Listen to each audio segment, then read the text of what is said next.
세상은 자꾸 우리한테 조용히 하라고 하는데 마음속에서는 이건 꼭 말해야 해 하는 메시지가 있을 때가 있죠.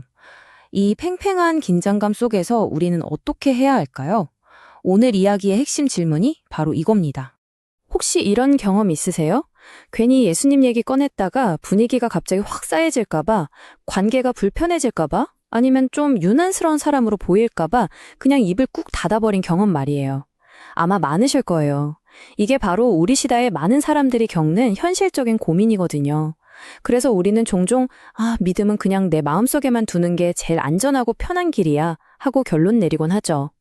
자, 그럼 본격적으로 한번 들어가 볼까요? 사실 이 문제는 어제 오늘 일이 아닙니다. 성경을 보면요, 복음이 선포되는 곳에는 언제나 그걸 막으려는 힘이 함께 움직이는 걸 볼 수 있어요. 사도행전의 한 장면을 통해서 이 역동적인 상황을 한번 자세히 들여다보겠습니다.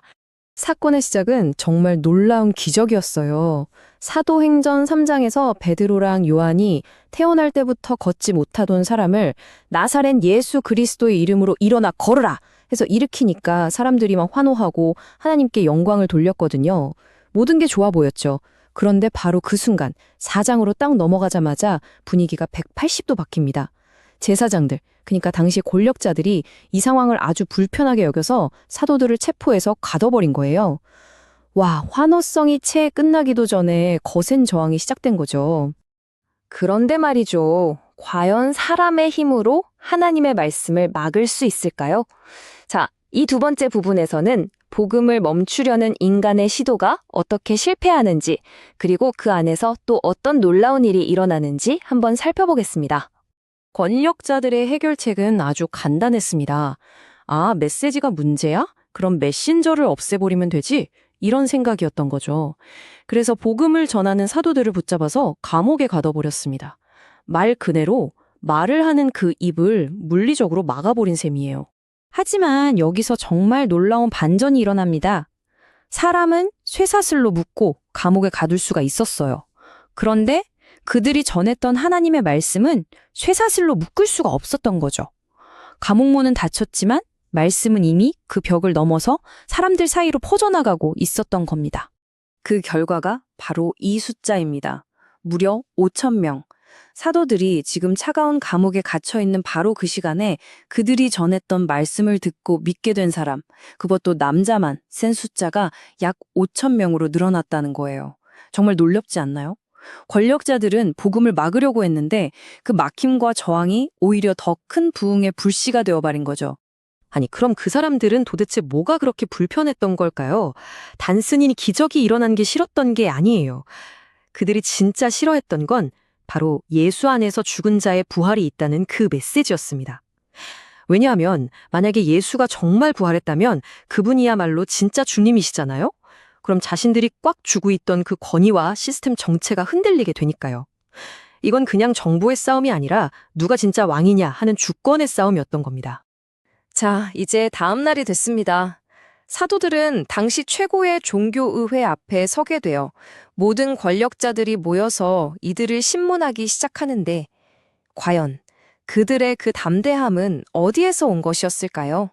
한번 상상해 보세요. 당대 최고의 권력자들이 쫙 모여있는 그 살벌한 자리에서 어부 출신의 베드로와 요한에게 날카로운 질문이 날아듭니다. 너희가 무슨 권세와 누구의 이름으로 이 일을 행하였느냐? 이건 그냥 어떻게 했어? 이걸 묻는 게 아니죠. 니까지 것들 뒤에 누가 있길래 감히 이런 일을 벌여? 하는 그 권위의 출처를 캐묻는 아주 위협적인 신문이었던 거예요. 성경은 그 답을 한 문장으로 아주 명확하게 보여줍니다. 이에 베드로가 성령이 충만하여 이르되, 베드로의 담대함은 원래부터 그가 용감한 사람이었거나 말을 잘해서가 아니었어요. 바로 그 순간 하나님의 영, 성령께서 그와 함께 하시면서 할 말을 주셨기 때문이죠. 교회의 진짜 담대함은 사람의 어떤 타고난 기질이 아니라 바로 이 성령의 역사에서 나온다는 걸 보여주는 결정적인 장면입니다. 성령으로 충만해진 베드로는요, 자기를 변호하거나 타협하거나 아니면 어떻게 영리하게 빠져나갈 방법을 찾지 않아요. 대신에 한치의 망설임도 없이 그냥 선포해버리죠. 이 모든 일의 근원은 바로 당신들이 십자가에 못 박았던, 그러나 하나님이 다시 살리신 바로 그 나사렛 예수 그리스도의 이름이라고 말입니다. 모든 영광과 권세를 오직 예수님께로 돌리는 거예요. 이 대답을 들은 의회는 깜짝 놀랐습니다. 왜냐하면 그들이 보기에 베드로와 요한은 정식 교육도 받지 못한 보통 사람이었거든요. 그런데 그들이 마침내 깨달은 게 있어요. 바로, 저 사람들 예수랑 함께 있었구나 하는 사실입니다. 그러니까 교회의 진짜 힘은 세상적인 스펙이나 배경이 아니라 예수님과 동행했던 그 흔적에서 나온다는 거죠. 그리고 의회를 완전히 침묵시킨 결정타가 있었습니다. 그게 뭐였냐면 바로 치유받은 그 사람이 너무나도 건강한 모습으로 사도들 옆에 같이 서 있었던 거예요. 그들의 논리를 반박할 말은 어떻게든 찾을 수 있었을지 몰라도 눈앞에 멀쩡히 서 있는 이 살아있는 증거는 도저히 부인할 수가 없었던 거죠. 이처럼 복음은 말싸움으로 증명되는 게 아니라 삶을 변화시키는 하나님의 능력 그 자체로 증명되는 겁니다. 자, 이제 사실을 부인할 수 없게 된 의회는 마지막 방법을 씁니다. 막을 수 없으면 아예 말하지 못하게 하자. 바로 침묵을 강요하는 거였죠. 그들의 최후 통첩은 이거였습니다. 다시는 예수의 이름으로 말하지도 가르치지도 마.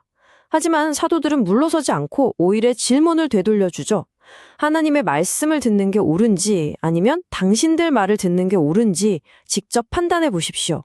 이건 단순히 누구 말을 들을까가 아니라 누구를 진짜 나의 왕으로 섬길 것인가에 대한 정체성의 선언이었어요.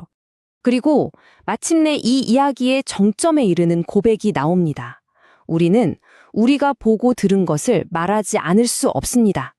자, 여러분, 이건 단순히 나는 용감해 이런 말이 아니에요. 이건 증인으로서의 정체성 선언인 겁니다. 증인이란 게 뭘까요? 증인은 어떤 좋은 아이디어나 철학을 전하는 사람이 아니에요. 자기가 직접 보고 듣고 경험한 그 진실을 말하는 사람입니다. 그렇기 때문에 증인에게 침묵은 그냥 편하는 선택지가 아니라 자기 정체성 자체를 포기하는 것과 같아요. 오히려 말하지 않는 것이 더 이상한 일이 되는 거죠. 다시 오늘 우리의 현실로 돌아와 볼까요? 오늘날 우리를 위협하는 건 사도들처럼 감옥에 갇히는 게 아닐 수 있습니다. 오히려 더 교묘하죠. 사람들의 시선, 관계의 불편함, 저 사람 좀 유난스럽네. 이렇게 보이면 어떡하지 하는 그 미묘한 두려움들, 바로 이런 것들이 우리의 입을 막고 있습니다. 그렇다면 우리는 이 교묘한 두려움을 어떻게 넘어설 수 있을까요? 성경은 우리한테 무슨 거창한 신앙 논쟁에서 이기라고 말하지 않아요. 오히려 아주 단순한 이 세 단계가 핵심입니다. 첫째, 사람보다 하나님을 더 크게 보는 믿음을 갖는 것. 둘째, 내가 보고 들은 것을 담은 순종의 한 문장을 미리 준비하는 거예요. 예를 들면 예수님이 제 삶을 붙들어 주셨어요 같은 솔직한 고백 말이죠. 그리고 마지막으로 그 말을 해야 할 자리가 왔을 때 숨기지 않고 입을 여는 용기입니다. 그래서 이 이야기는 결국 우리 각자에게 이 질문을 던지는 것과 같습니다. 지금 당신의 입을 막고 있는 그 두려움은 무엇인가요? 그리고 그 두려움 앞에서 당신이 보고 들은 것을 담아낼 당신의 한 분장은 무엇이 될 수 있을까요? 한번 생각해 보시면 좋겠습니다.